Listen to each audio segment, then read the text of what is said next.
it's your old pal Jordan the Lion. How are all of you today? Excellent. Well, today we're going to head out. We're going to do this a little early because I have some things going on tonight. And we're going to go to Forest Lawn, Hollywood. Everyone loves the cemetery vlogs. And today we're going to visit someone buried there who had a really troubled life. And many people may not know about everything that she went through. But when you watched her on screen, she was so lovable and you just couldn't tell anything was going on. So today we're going to talk about her, and then we're going to head over to Hollywood Bowl because I want to get some concert tickets for something that we're going to vlog here very shortly. So Daze with Jordan the Lion begins now.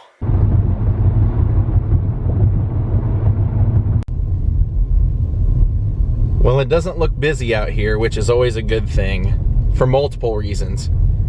You know, obviously for vlogging, but it's even better because it means people haven't died. This section of the cemetery has quite a few famous people, including Betty Davis right here. She's not who we've come to vlog today. Who we're here to see is actually at the very, very back of this section back there, straight ahead. Look at the little lizards. Show you just a few of the famous people while we're over here. There's Charles Lawton's right here. And then straight over here on this side is Liberace. I know I've shown a lot of these before, but not everybody gets to see every cemetery vlog, so I'll include them. They're on the way. Pretty nice one too. It's got his autograph right there with the piano and everything. So then we're gonna round our way around here and work our way back here to the back.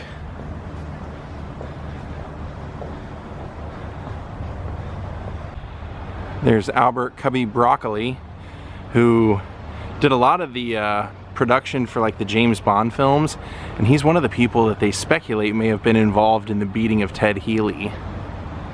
And then over there under that painting is Ronnie James Dio, who sang in Black Sabbath and of course Dio. But we'll vlog him another time. We're gonna head into the Sanctuary of Enduring Protection. And here's who we came to see today. Miss Sandra Dee. Unforgettable and always loved. Boy, did she have a rough life. This is one of those people that just didn't even have a chance. She literally did not have a chance. Her mom was remarried to Sandra's stepdad when she was 5, and her mother loved this guy, like idolized him, and so did Sandra. But from the time that they were together, he would every night have Sandra, a 5-year-old, come into their bed and sleep between them. Sandra said this even happened on their honeymoon night, and said that he would fondle her and touch her. And you know, she said for years she thought, you know, I don't know if my mother knew, she must have known, but she said then every night that that happened, I would wake up the next morning in my bed, in my own bed. And so to her it was always like some sort of bad dream. And she said by day she idolized this man, and then by night would have this horrible thing happen.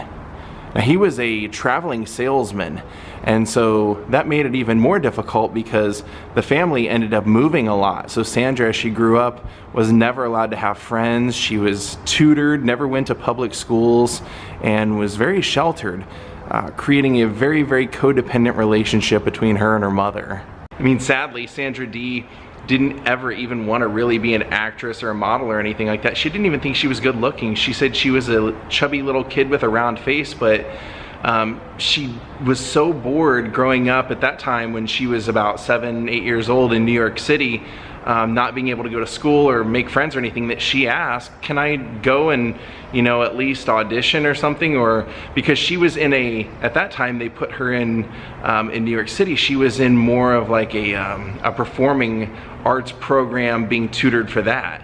And so her dad said, no, you can't work. But she said, can I at least go and make some friends? And so they agreed to that. She went out on one audition, which was for like the Girl Scouts. Didn't get it, but they decided she was good enough for something else, and she became the front cover of a magazine And I mean, she was like 8 years old, so she said even though they were strict in some ways, her parents, at 8 years old, she was allowed to go to work, doing those modeling gigs, coming home at 11 o'clock, taking the train, things like that. Kind of bizarre, isn't it? And she said it was at this time that she ended up coming up with one of the biggest problems that she would face throughout her whole life, which was when they put her on that magazine, it was like a little cooking segment.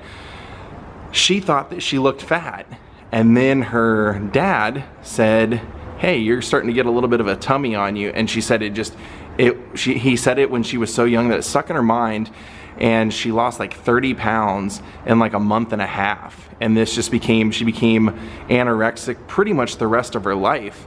Now, I came to know her from Gidget when she was about 15 years old. She was playing this lovable little girl named Gidget who was wanting to be a surfer and hanging out with all the surfers, hanging out with Moondoggie. And that's really what I think a lot of people really got to know her. And she said during that time, you know, growing up, the studio took care of everything. All she had to do was wake up, know her lines, and basically be alive to work. She said other than that, anything financial, anything day-to-day, anything that you would take care of normally in life, she didn't have to do, so she wasn't prepared to do any of it and really had no knowledge of it. She said at the time, anything that you needed, the studio would just give you. They would just say, oh, you need a house? Okay, we're gonna give you and your mom a house. Because, you know, at some point, when she was younger, her dad died. And so that's really why she ended up being allowed to act, is because once he was gone, the mother, Sandra Dee's mother, didn't have that man to idolize anymore, so she just made Sandra her entire life. And so once Sandra started acting and getting in pictures, the rule was that you had to have an adult on set for a minor. And so her mom loved that. Her mom could hang out with everyone on the cast and the crew and on the lot and eat donuts and hang out and make friends, and while Sandra was earning a living for the rest of them, earning a living for the household. Now, one of the fascinating stories that I found about this was that Sandra Dee said when she was going to make the movie Come September, she didn't know that Bobby Darin was going to be in that movie, and that's the man that she would eventually fall in love with and marry. But she said she didn't like having her hair cut because she was always paranoid about her appearance, and so she said when she went to the makeup chair and they were cutting her hair, she would always have them play Mac the Knife because it took her mind off of what they were doing.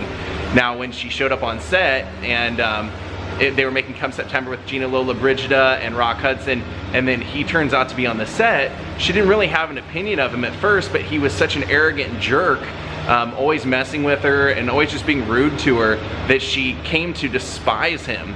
And it was actually her mother, Sandra Dee's mother, that said, well, you have to act with him, you should get along with him, and actually went to Bobby Darin and said, why are you acting like this to her? And he said, well, she won't give me any attention otherwise, so, you know, if I act like this, at least she'll acknowledge me. So this comes to basically bite Sandra Dee's mother in the butt later, because Bobby Darin asks out Sandra Dee, and then he even tells her, hey, someday I'm gonna marry you, and asks her out. She says no, but her mother says, well, you have to work with him, you should go out with him at least one time.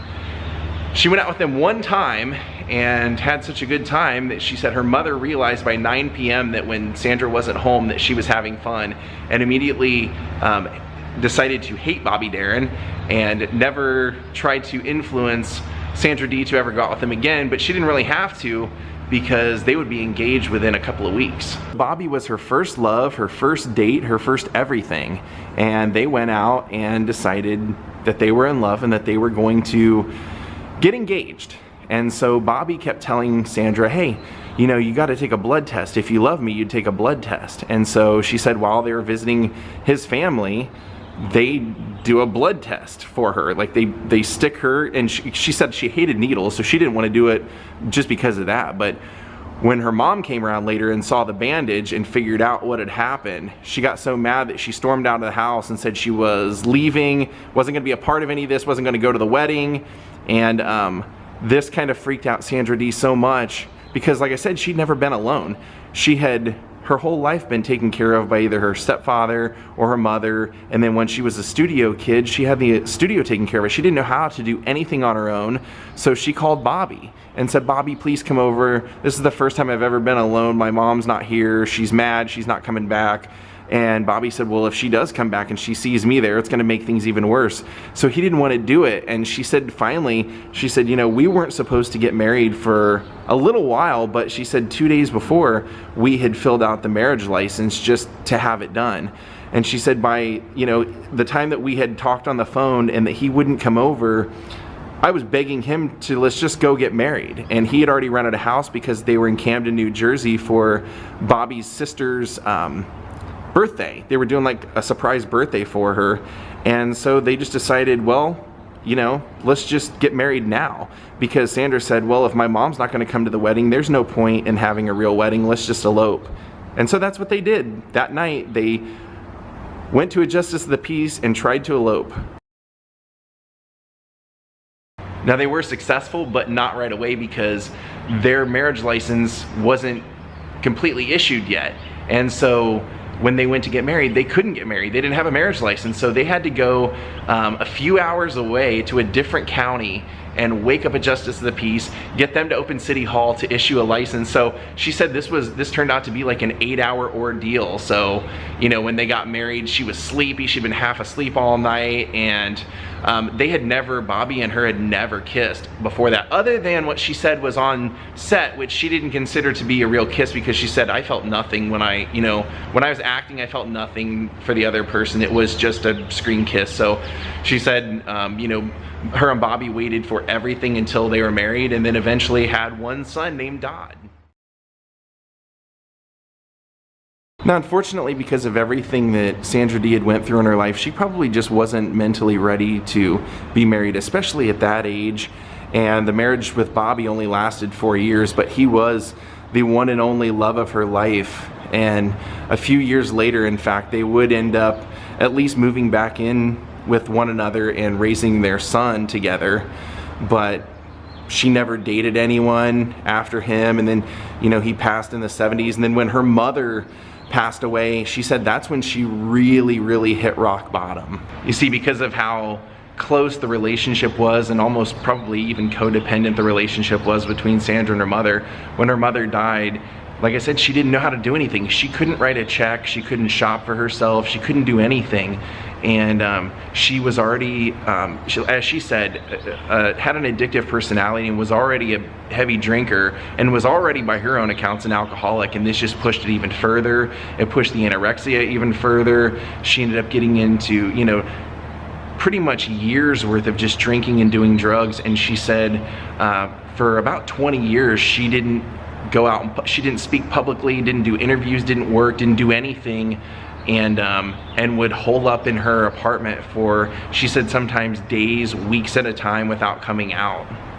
You know, sadly, Bobby Darin didn't know all of the things that she went through until much later. After they were divorced, she finally told him about the molestation that she went through as a child. And, you know, maybe if he would have known, maybe it would have been easier to cope with her, or maybe things would have worked out better. But it was nice that they were in each other's life up until the end. And their son, Dodd, has written a book called Dream Lovers about their relationship. It's really sad that the last days of Sandra Dee were plagued by anorexia and reclusiveness. And sadly, because of all the drinking, it eventually took its toll, because she was told that she had kidney disease and quit drinking immediately, but that is eventually what ended up killing her in 2005. If you're looking for a few recommendations to check out of Sandra Dee, I would say, of course, Gidget, Imitation of Life, and probably A Summer Place be good places to start. Rest in peace.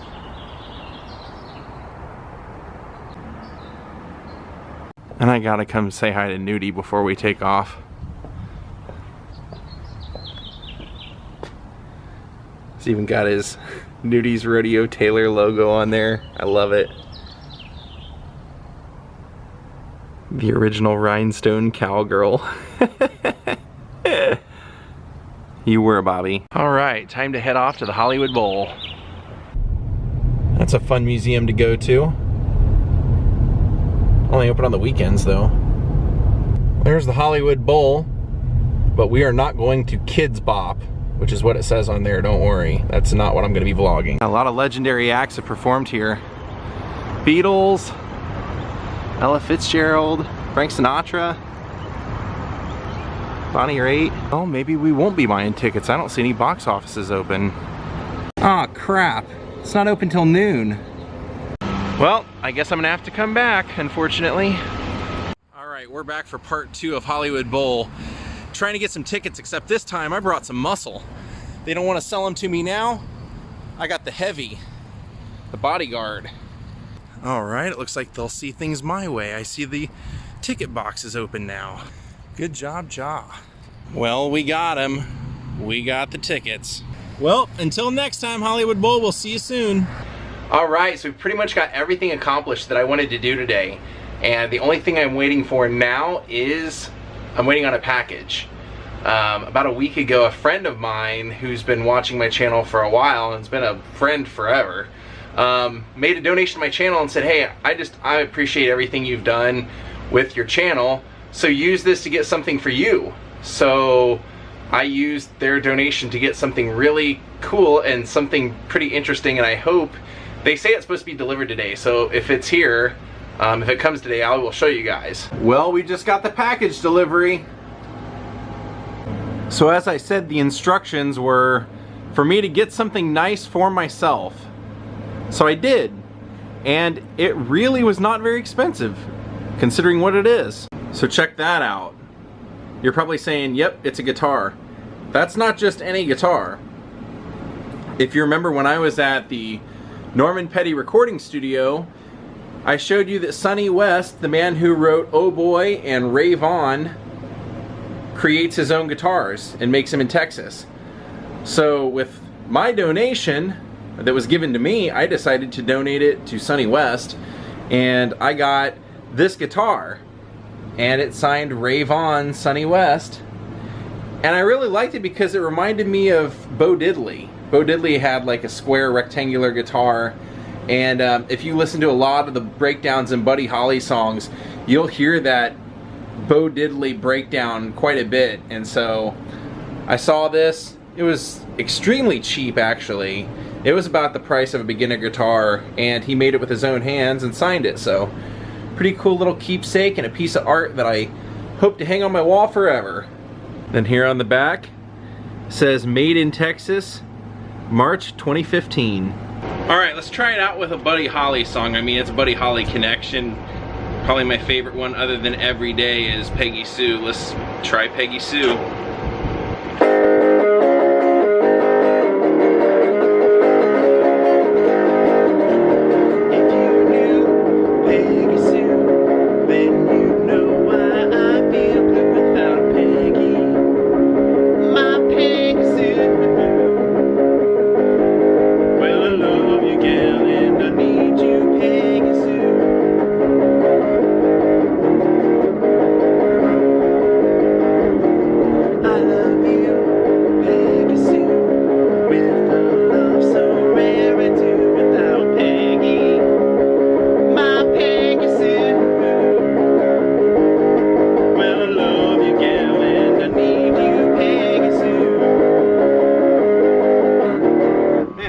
Sounds good to me.